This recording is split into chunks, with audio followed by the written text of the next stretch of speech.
Assalamualaikum warahmatullahi wabarakatuh. Perkenalkan saya Rahman Fahim. Saya ingin menceritakan tentang teks eksplorasi. Apa itu teks eksplorasi? Teks eksplorasi adalah suatu jenis teks yang menjelaskan proses suatu akibat suatu fenomena secara sistematis.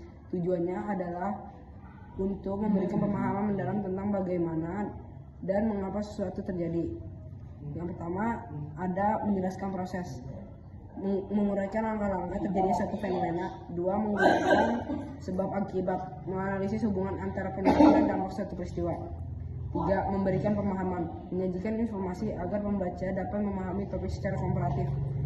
Contoh yang fenomena yang sering dijelaskan meliputi polusi udara, yaitu perubahan iklim dan siklus air. Ciri-ciri teks eksplorasi. Ciri teks eksplorasi berdirikan dari 4, yaitu informatif dan faktual, menyajikan data dan fakta, bukan opini atau cerita fiksi. 2, bahasa ilmiah dan jelas, menggunakan kosakata teknis dan struktur kalimat yang lugas. 3, runtunan dan sistematis, menjelaskan proses atau sebab akibat secara beruntun. 4, secara istilah teknis, mengandung istilah yang relevan dengan topik yang dibahas. Struktur teks eksplorasi. Pernyataan umum. 1. Pernyataan umum adalah bagian pembukaan yang mengenalkan fenomena yang akan dijelaskan. Ini berfungsi sebagai pengantar dan menarik perhatian para pembaca dan menetapkan konteks topik. Polusi udara adalah kondisi di mana udara tercemar oleh zat berbahaya yang dapat membahayakan kesehatan manusia dan lingkungan.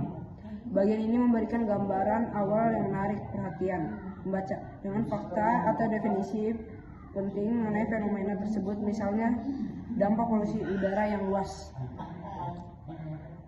Lalu ada struktur teks eksplorasi, deretan penjelasan. Deretan penjelasan adalah inti dari teks eksplorasi, tempat proses penyebab atau komponen yang membentuk fenomena diuraikan secara rinci dan sistematis. 1. Sumber polusi. Polusi udara disebabkan oleh emisi dari kendaraan bermotor asal, pabrik pembakaran sampah, dan kebakaran hutan. 2. Jenis polutan. Menjelaskan bagaimana polutan seperti PM2.5, 2 NO2 dan SO2 terbentuk serta dampak spesifiknya terhadap kesehatan dan lingkungan.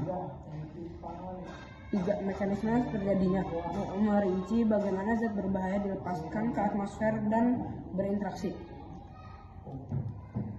Struktur tereksplorasi, interaksi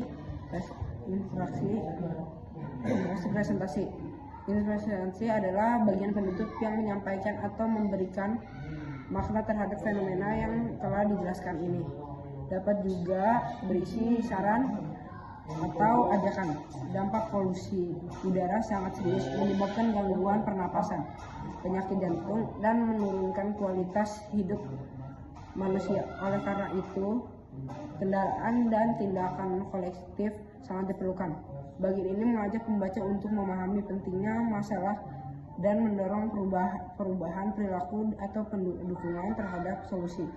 Ini memperkuat pesan utama dari teks. Contoh teks eksplorasi polusi udara bagian 1.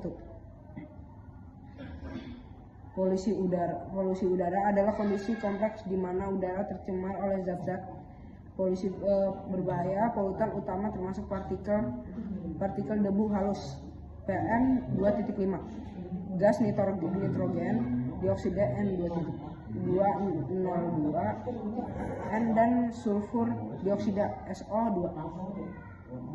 Sumber utama polusi ini berasal dari aktivitas manusia sehari-hari seperti kendaraan bermotor, emisi dari pabrik industri, pembakaran sampah terbuka.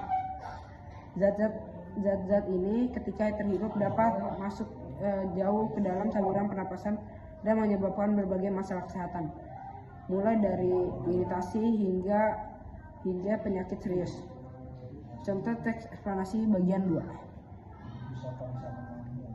Proses terjadinya polusi udara dimulai ketika emisi gas dan partikel dari berbagai sumber tersebut dilepaskan ke atmosfer bercampur dengan udara. Salah satunya polutan paling bahaya adalah partikel halus PM2.5. Karena ukurannya yang sangat kecil memungkinkan mereka menembus jauh ke dalam paru-paru dan bahkan masuk ke aliran darah. Selain PM2.5, gas seperti karbon dioksida, CO juga menjadi ancaman serius. CO dapat mengikat hemoglobin dalam darah, menghambat kemampuan darah untuk membawa oksigen ke seluruh tubuh. Kondisi ini berpotensi menyebabkan gangguan kesehatan serius, termasuk masalah jantung dan neurologis. Contoh teks evaluasi bagian 3. Kerusakan vegetasi. Polusi dapat merusak tanaman dan mengurangi hasil panen pertanian. 2. Kualitas air hujan. Asam sulfat nitrat dari polusi menyebabkan hujan asam, mencemari air dan tanah. 3. Perubahan iklim. Emisi gas rumah kaca mempercepat pemanasan global dan perubahan iklim. Oleh karena itu sangat penting bagi kita untuk mengurangi sumber polusi melalui penggunaan transportasi ramah lingkungan, pengelolaan limbah yang baik, dan dukungan terhadap kebijakan pengendalian emisi untuk menciptakan masa depan yang lebih sehat. Kesimpulan penting yang kita dapat dari mengatasi polusi udara yaitu pemahaman mendalam. Melalui penjelasan yang runtut, kita dapat mengetahui bagaimana polusi terjadi dan apa saja konsekuensinya. Tindakan nyata. Dengan pemahaman ini, kita terdorong untuk mengambil langkah-langkah konkret dalam menjaga kualitas udara. 3. Tanggung jawab kolektif. Mari bersama-sama aktif dan dalam mengurangi polusi demi kesehatan dan masa depan bumi yang lebih baik. Sekian dari saya. Wassalamualaikum warahmatullahi wabarakatuh.